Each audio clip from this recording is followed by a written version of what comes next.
Essa é a leitura do conto Funes o Memorioso, de Jorge Luis Borges. Recordo, não tenho o direito de pronunciar esse verbo sagrado. Apenas um homem na terra teve o direito e tal homem está morto. Com uma obscura passiflória na mão, vendo-a como ninguém jamais a vira, ainda que a contemplasse do crepúsculo do dia até o da noite, uma vida inteira. Recordo o rosto taciturno e indianizado e singularmente remoto por trás do cigarro. Recordo, creio, suas mãos delicadas de trançador. Recordo próximo dessas mãos um mate com as mãos de banda oriental. Recordo na janela de uma casa uma esteira amarela, com uma vaga paisagem lacustre. Recordo claramente a sua voz, a voz pausada, ressentida e nasal de origeiro antigo, sem os assobios italianos de agora. Mais de 3 vezes não vi, a última em 1887. Parece-me muito feliz o projeto de que todos aqueles que o conheceram escreveram sobre ele. Meu testemunho será por certo mais breve e sem dúvida o mais pobre. Porém, não o menos imparcial do volume que vos editareis. A minha deplorável condição de argentino impedir-me-á de incorrer no ditirambo, gênero obrigatório no Uruguai. Qual o tema é uruguaio? Literato, carretídia, portenho. Funes não disse essas palavras injuriosas, mas de um modo suficiente me consta que eu representava para ele tais desventuras. Pedro Leandro Ipuch escreveu que Funes era um precursor dos super-homens, um Zarastruça, Cimarron e Vernáculo. Não discuto, mas não se deve esquecer que, também natural de Fray Bentos, com certas limitações incuráveis. A minha primeira lembrança de Funes é muito clara. Vejam em entardecer de março de fevereiro do ano de 1884. Meu pai, nesse ano, levara-me a venerear em Fray Bentos. Voltava com meu primo Bernardo Aedo, da estância de São Francisco. Voltávamos cantando, a cavalo. E essa não era a única circunstância da minha felicidade. Após um dia abafado, uma enorme tempestade cor cinza escura havia escondido o céu. Alentava-me o vento sul. Já enlouqueciam-se as árvores. Eu tinha um tremor, a esperança de que nos surpreenderia em um descampado água elemental. Apostamos uma espécie de corrida com a tempestade. Entramos em um desfiladeiro que se aprofundava entre 2 veredas altíssimas de tijolo. Escurecera repentinamente. Ouvi passos rápidos e quase secretos no alto. Levantei os olhos e vi um rapaz que corria pela vereda estreita e esburacada, como que por uma parede estreita e esburacada. Recordo a bombacha, as alpargatas, recordo o cigarro no rosto duro. Contra a densa nuvem já sem limites. Bernardo gritou-lhe imprevisivelmente: "Que horas são, Irineu?" Sem consultar o céu, sem deter-se, o outro respondeu: "Faltam 4 minutos para as 8. Jovem Bernardo Juan Francisco." A voz era aguda, zombeteira. Sou tão distraído que o diálogo a que acabo de me referir não teria chamado a minha atenção, se não eu tivesse enfatizado meu primo, a quem estimulavam, creio, certo orgulho local, e o desejo de mostrar-me indiferente à réplica tripartite do outro. Disse-me que o rapaz do desfiladeiro era um tal Irineu Funes, conhecido por algumas peculiaridades como a de não se dar com ninguém e a de saber sempre a hora, como um relógio. Complementou dizendo que o filho de uma passadeira do povo, Maria Clementina Funes, e que alguns diziam que seu pai era um médico de saladeiro, um inglês O'Connor, e outros um domador ou rastreador do departamento de Saltor. Vivia com sua mãe, na curva da Quinta dos Laureles. No ano de 1885 e 1886, veraneamos a cidade de Montevidéu. Em 1887, voltei a Fray Bentos. Perguntei como é natural, por todos os conhecidos e finalmente por Cronométrico Funes. Responderam-me que um redomão o havia derrubado na instância de São Francisco, e que havia se tornado paralítico, sem esperança. Recordo a sensação de incômoda magia que a notícia despertou-me. A única vez que o vi, vínhamos a cavalo de São Francisco, e ele andava em um lugar alto. O fato na boca do meu primo, Bernardo, tinha muito de sonho elaborado com elementos anteriores. Disseram-me que não se movia da cama, os olhos repousados na figueira do fundo ou em uma teia de aranha. Ao entardecer, permitiu que o levassem para perto da janela. Levava arrogância ao ponto de simular que era benéfico o golpe que o havia fulminado. 2 vezes o vi atrás da relha, que toscamente enfatizava sua condição de eterno prisioneiro. Uma, imóvel com os olhos cerrados, outra, imóvel também, absorto na contemplação de um aromático galho de santonina. Não sem um certo orgulho, havia iniciado aquele tempo o estudo metódico do latim. A minha mala incluía o De Viris Illustribus, de Lamon, o Thesaurus de Quixirá, os comentários de Júlio César e um volume ímpar de Naturalis História de Plino, que excedia, e continua excedendo, as mesmas destas virtudes de latinista. Tudo se propaga em um povoado. Em Irineu, em seus ranchos de Orídias, não tardou em inteirar-se da chegada desses livros anômalos. Dirigiu-me uma carta florida e cerimoniosa, no qual recordava no encontro desditosamente fugaz do dia 7 de fevereiro de 1884. Ponderava os gloriosos serviços que Dom Gregório Aedo, meu tio falecido nesse mesmo ano, havia prestado às duas pátrias na valorosa jornada de Ituzaingó, e me solicitava o empréstimo de qualquer dos volumes acompanhado de dicionário para boa intelecção do texto original, pois, todavia, ignoro o latim. Prometia devolvê-los em bom estado, quase imediatamente. A letra era perfeita, muito perfilada, a ortografia do tipo que Andrés Bello preconizou, I por Y, J por G. A princípio, suspeitei naturalmente tratar-se de uma zombaria. Meus primos asseguraram que não, que eram coisas de Irineu. Não sabia se atribuía ao atrevimento, à ignorância ou à estupidez a ideia de que o arte latim não requeresse mais instrumentos do que o dicionário. Para desencorajá-lo completamente, enviei-lhe o Gradus ad Parnassum, de Quixerá e a obra de Plínio. No dia 14 de fevereiro, telegrafaram-me de Buenos Aires que voltasse imediatamente, pois meu pai não estava nada bem. Deus me perdoe. O prestígio de eu ser o destinatário de telegrama urgente, o desejo de comunicar a toda a Fray Bento a contradição entre a forma negativa da notícia e o peremptório advérbio, a tentação de dramatizar a minha dor, fingindo um estoicismo viril, talvez distraíram-me de toda a possibilidade da dor. Ao fazer a mala, notei que me faltavam grados e o primeiro tomo do Naturalis Historia. O Saturno zarpava no dia seguinte, pela manhã. Essa noite, depois da janta, dirigi-me à casa de Funes. Assombrou-me que a noite não fora menos pesada que o dia. No humilde rancho, a mãe de Funes recebeu-me. Disse que Irineu estava no quarto dos fundos e que não me estranhasse encontrá-las escuras, pois Irineu preferia passar as horas mortas sem acender a vela. Atravessei o pátio da lajota, o pequeno corredor. Cheguei ao segundo pátio. Havia uma parreira, a escuridão pareceu-me total. Ouvi prontamente a voz alta e zombeteira de Irineu. Essa voz falava em latim. Essa voz, que vinha das trevas, articulava com moroso deleite o discurso, ou prece ou encantamento. Ressoavam as sílabas romanas do pátio da terra. O meu temor as tomava por indecifráveis, intermináveis. Depois, no enorme diálogo desse encantamento, ressoavam as sílabas, que formavam o primeiro parágrafo do 24º capítulo do 7º livro da Naturalis Historia.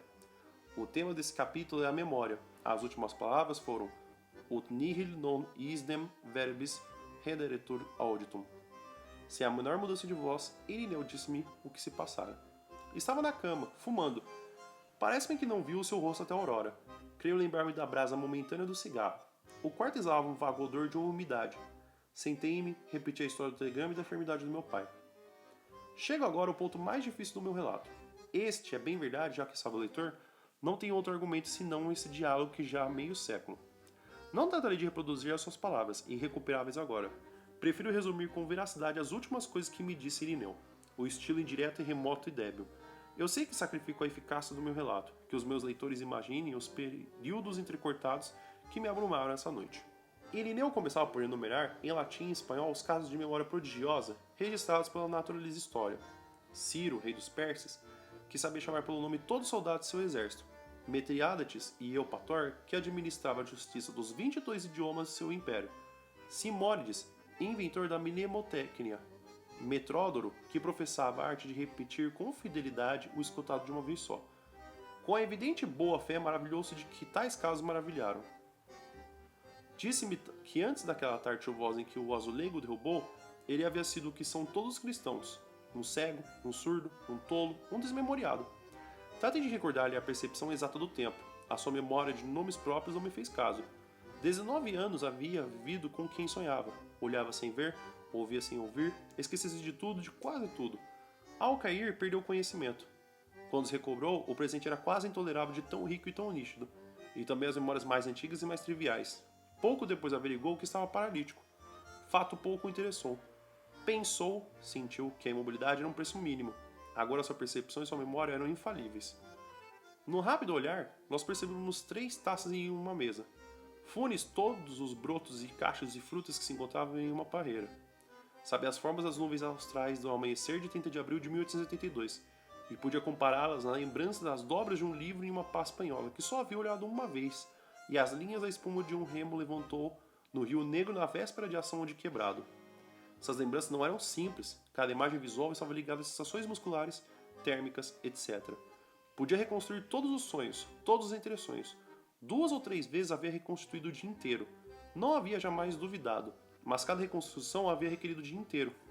Disse-me, mais lembranças tenho eu do que todos os homens que tiveram desde que o mundo é mundo. E também, meus sonhos são como a nossa vigília. E também até a aurora. Minha memória, Senhor, é como um depósito de lixo. Uma circunferência e um quadro negro, um triângulo retângulo, um losango. São formas que podemos intuir plenamente. O mesmo se passava em Irineu, com as tempestuosas crinas de potro, com uma ponta de gado em coxilha, com um fogo mutante e com a cinza inumerável, com as muitas faces de um morto de um grande velório. Não sei quantas estrelas via no céu. Essas coisas me disse. Nem então nem depois coloquei-as em dúvida. Naquele momento não havia cinematógrafos nem fonógrafos. E no entanto, verossímil e até incrível que ninguém fizesse um experimento com Funes. O certo é que vivemos postergando todo o postergável. Talvez todos saibamos profundamente que somos imortais e que mais cedo ou mais tarde todo homem fará todas as coisas e saberá de tudo. A voz de Funes, vinda da escuridão, seguia falando. Disse-me que em 1886 havia elaborado um sistema original de numeração e que em muitos poucos dias havia ultrapassado 24.000. Não havia escrito porque pensado uma só vez já não podia desvanecer-lhe. Seu primeiro estímulo, creio, foi o descontentamento de que os 33 uruguaios requeressem 2 signos e 3 palavras, em lugar de uma só palavra e um só signo. Aplicou logo esse disparatado princípio aos outros números. Em lugar de 7.013, dizia, por exemplo, Máximo Perez. Em lugar de 7.014, a ferrovia. Outros números eram Luiz Melian Lafinor, Olivar, Enxofre, os rústicos, a baleia, o gás, a caldeira, Napoleão, Agostinho de Vedia. Em lugar dos 500, dizia 9. Cada palavra tinha um signo particular, uma espécie de marca. As últimas eram muito complicadas. Eu tratei de explicar-lhe que essa rapsódia de vozes desconexas era precisamente o contrário do sistema de numeração. Eu lhe observei que dizer 365 era dizer 3 centenas, 6 dezenas, 5 unidades, análise que não existe nos números. O negro Timóteo, a manta da carne. Funes não me entendeu, ou não quis me entender. Locke, no século XVII, postulou ou reprovou um idioma impossível, no qual cada coisa individual, cada pedra, cada pássaro e cada ramo tivesse um nome próprio. Funes projetou alguma vez um idioma análogo, mas o desejou por parecer-lhe demasiado geral, demasiado ambíguo. De fato, Funes não apenas recordava cada folha de cada árvore de cada monte, mas também cada uma das vezes que havia percebido ou imaginado. Resolveu reduzir cada uma de suas jornadas pretéritas a umas 70.000 lembranças, que definiria logo por cifras. Dissuadiram-no 2 considerações: a consciência de que a tarefa era interminável, a consciência de que era inútil. Pensou que na hora da morte não havia acabado ainda de classificar todas as lembranças da infância. Os 2 projetos que foi indicado, um vocabulário infinito para a série natural dos números, um inútil catálogo mental de todas as imagens da lembrança, são insensatos, mas revelaram certa balbuciante grandeza. Nos deixam vislumbrar ou inferir o vertiginoso mundo de Funes.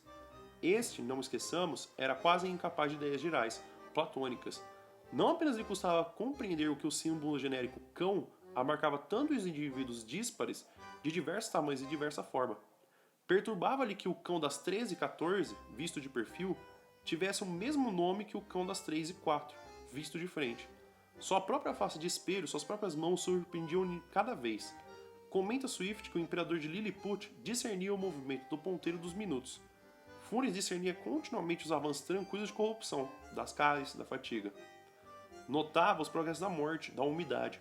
Era o solitário e lúcido, espectador de um mundo multiforme, instantâneo e quase intolerantemente preciso. Babilônia, Londres e Nova York têm preenchido com feroz esplendor a imaginação dos homens.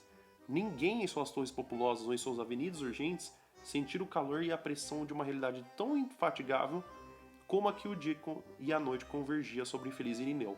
Em seu pobre subúrbio sul-americano, era-lhe muito difícil dormir. Dormia distrair-se do mundo.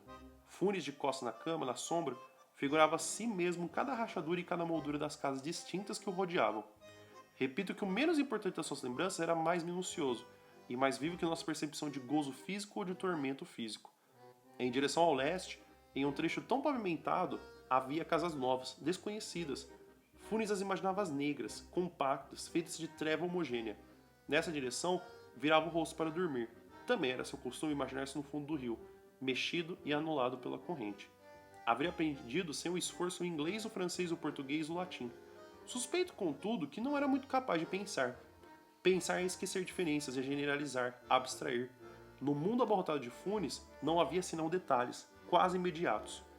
A receosa claridade da madrugada entrou pelo pátio da terra. Então vi a face da voz que toda noite havia falado. Irineu tinha 19 anos. Havia nascido em 1868.